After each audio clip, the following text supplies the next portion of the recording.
Eto na, October 3rd, Dark and Light Side episode 169. O, di ba? Nawiwindang ako sa numbering ng aking videos. At ngayon, alamin na naman natin saan ba galing ang sandamakmak na problema ninyo. O, di ba? Sandamakmak. Ah, nasisense ko may sandamakmak kayong problema. Okay? At ito, kung saan at paano makamtan ang solusyon sa sandamakmak na problema. Okay. Whips. Oop.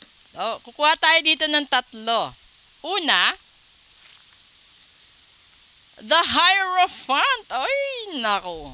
Pangalawa, strength. And pangatlo,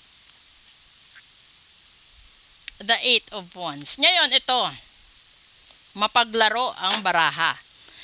Yung Hierophant kasi is a card of cheating and infidelity.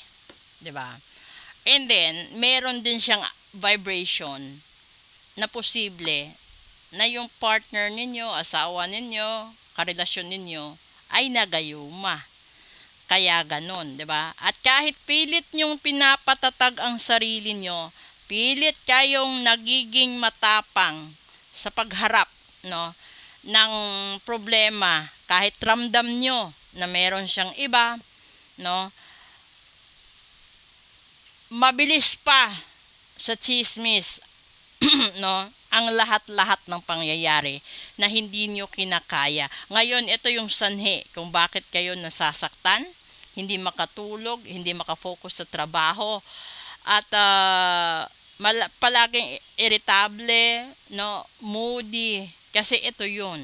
'Di ba? Tignan natin dito kung ano ba yung masasuggest nito ng light side of life. Una, Page of Swords. Nako. Pangalawa,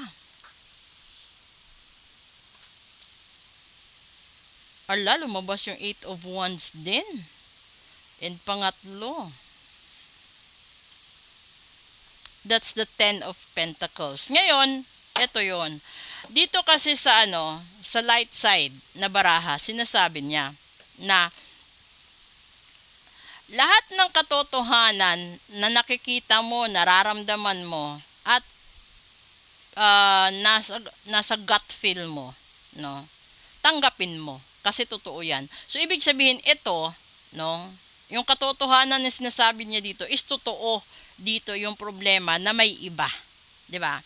And then dito kasi marami ng balita, marami ng signs na binibigay sa'yo si Universe. At kung gusto mo daw mapanatili ang pamilya mo na masaya, masagana, ingatan mo. This is the Ten of Pentacles. Kasi ibig sabihin, aksyonan mo. Kasi sayang ito sayang.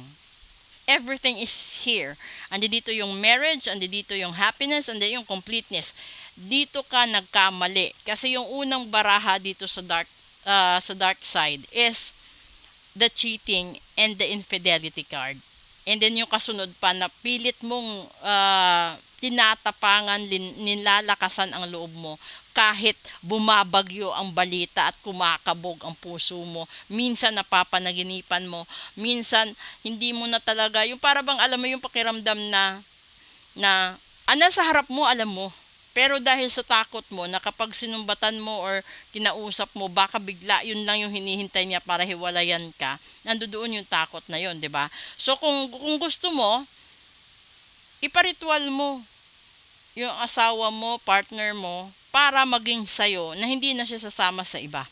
Ipatanggal mo yung third party kung yun yung gusto mo. Yan lang yung solusyon dyan. Pag natanggal yung third party, maglagay ka ng protection sa relationship ninyo para mapanatili pati finances ng pamilya. So, wag kang manghinayang aksyonan mo dahil first Friday na mamayang hating gabi. Kung gusto mo magpabook ng full private reading, kung gusto mo ng comeback ritual, love ritual, protection ritual sa relationship, sa family, no? gawin mo. Lalong-lalo na sa mga anak mo, kung may mga anak kayo. Okay? So, proceed tayo sa Real Talk 101. Maraming salamat po sa lahat na sumusuporta. Good afternoon.